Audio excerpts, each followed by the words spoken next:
bakal adik ipar. Bakal adik ipar, dia ada cyst. Suppose semalam dia sepatutnya operate untuk buang cyst. Tapi nak jadikan cerita, 3 minggu yang lepas dia datang rumah. Masa tu dia baru berkenalan lah dengan adik kan. Dia datang rumah dan kenal dengan Kak Long, dengan Kak Ngah semua. Dia cerita yang dia ada cyst. Saya terus cakap dengan dia, nak tak ikhtiar dengan produk kita.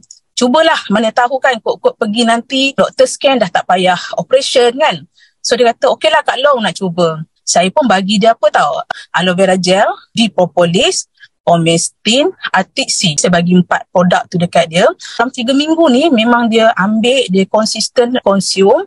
Semalam sepatutnya dia kena operation kan. So pagi semalam dia pergi, doktor buat ujian darah dulu, scan semua. Doktor cakap apa tahu? Dia kata cyst dia tu nampak mengecut. So tak jadi operate semalam. Okay, tak jadi operate semalam. Dalam 8 cm cyst dia tu kecut dalam 4 cm lebih.